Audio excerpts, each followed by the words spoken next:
That's new reaction from a dad now trying to comfort his kids after the ballfield shooting in North Charleston. He and his wife say that field needs to be closed for good, and they're already planning to make their own changes to keep their kids safe.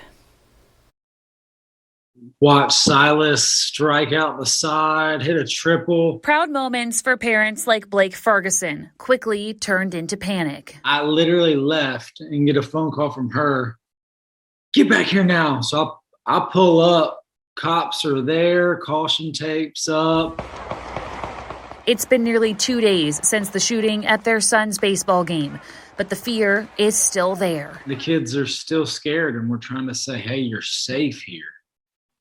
They are scared to use the bathroom by themselves. The Fergusons say after this shooting, they want to see the ball fields closed for good, citing concerns with the area.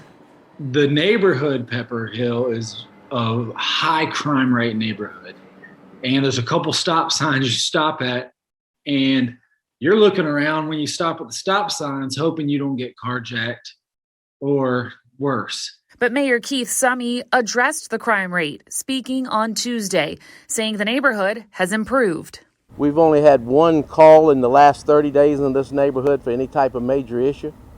This neighborhood has been really coming together, and for something like this to happen here at this ball field, I want you to look at this facility. This is a beautiful facility, built for the neighborhood, built for the people of North Charleston to use. The city says 2 police officers will be at the fields for future games. For someone to come in and just try to demolish the uptick in how we feel about our community, it's not going to be allowed.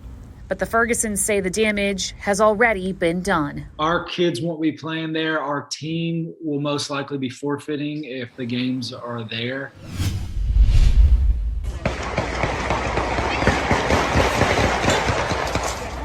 Dozens of gunshots with no place to go. It's a miracle nobody got shot. Jordan Humschild was no more than 60 feet away from the shooting Monday night.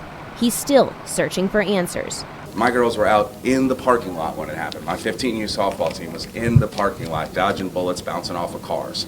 And when the cops showed up, just to add on to that, not one of them asked my girls, are they okay? Not one of them. He's wondering why more wasn't done to keep them safe. The cops never once came through and patrolled, because if they did, the whole thing could have possibly been prevented. Mayor Keith Summey, Assistant Police Chief Greg Gomes, and other community leaders spoke at the meeting Wednesday night. They assure families they're working to address these concerns. We're just alarmed at how someone would come in and just abuse the space where those kids are. And so we're doing everything within our power to apprehend these people, and we'll try to prosecute them to the fullest we can. Police say they will have an officer at every sports facility where there's a game, including 2 officers at Pepperhill. The police department will also offer active shooter training to every registered sports participant and their parent. We're not going to allow our young people and children to not have the opportunity to participate in sports. Community leaders are also working to address concerns at Pepperhill, including the installation of better lighting and cameras. Still, some parents wonder if it's enough. The softball field is their safe spot, and that was taken away. We will not be back. We will not be. And it's not for a lack of love of the game. It's for a lack of security for my kids, and that the fact that if they hear a loud sound in the parking lot on the ball game, they're not going to be paying attention. They're going to be worried about what's going on out there. They're constantly going to be looking over their shoulder.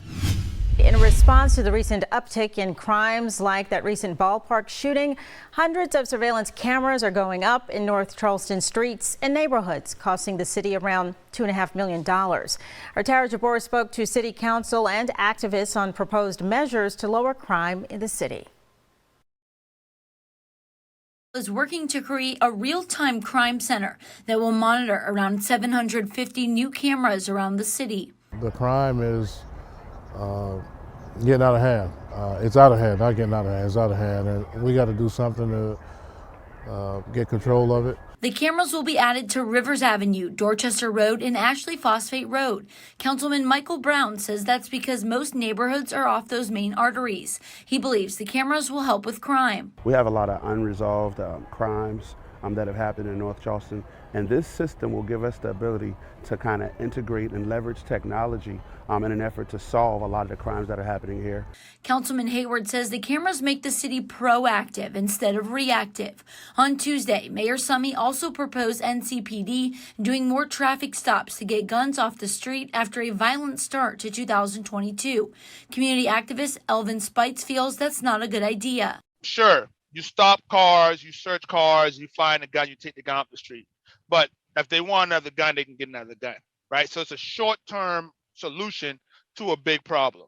He believes the issue is repeat offenders and not guns, but Councilman Hayward says it's time for police to take charge. The gangsters is running the city, and we need to get control back of our city.